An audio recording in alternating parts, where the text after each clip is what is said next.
Hey everybody, welcome, and thank you for coming out today in this early spring day and the first day of March Madness. My wife went to Duke, so I'm of course ready to go and excited to be following the tournament the next few, hopefully more than the next few days, but welcome everybody.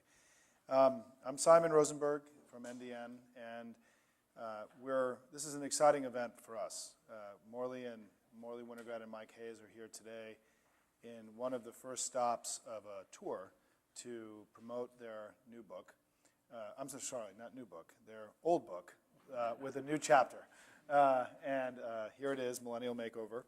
And it was named one of the 10 top books of the year by the chief book review critic of the New York Times. And it is a wonderful and thoughtful, prescient book, and we are proud to be helping them on their tour around the country. We'll be doing events with them in New York and Boston, LA, and San Francisco in the next few months. For those of you watching online who may, in one of those cities, hopefully we'll be able to see you in person. And it is a book that is very consistent with a big argument that we've been making here at NDN for the last several years, which is that a new politics was emerging in America. That three great changes happening in the life of the United States was birthing a new and different politics of the 21st century, and that those three things are the emergence of a new demography, a new American people, the way that media, first, new demography, second is a whole new media and technology environment that's fundamentally changing the way that we communicate and advocate and organize our politics. And third is obviously new governing challenges that are very 21st century in nature.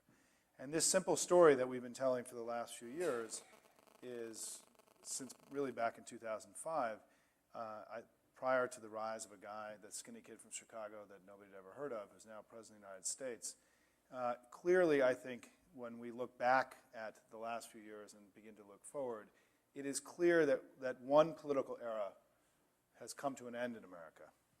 And whether it was the conservative era or the 20th century or whatever these ways we could describe what came before, that there was an old, as Barack calls it, an old politics, and that it's now giving way to a new politics. That doesn't mean, though, that a switch is flipped, right? I mean, just like in any city, there are old buildings and new buildings side by side, that I think what we're seeing now in the early days, and Morley and Mike are going to talk about this quite a bit today, is that we're seeing only the beginning of what will be a 20 to 30 year emergence of a new politics. And Morley and Mike have written what may be the definitive book, really looking at what that kind of political era could look like, what its characteristics are.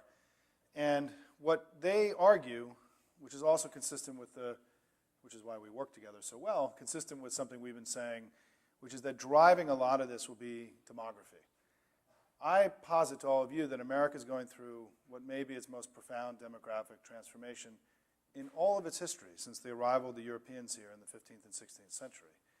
We've seen just in my lifetime the country go from 11%, when I was born, the country was 88.5% white and 11% African American, and today we're 66% white or Anglo and 33% other.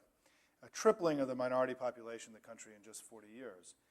This has been driven largely through the Immigration Act of 1965, which changed the immigration targets for the United States away from the Europeans, which had been our preferred immigrants for hundreds of years, to Latin Americans and Asians and Africans.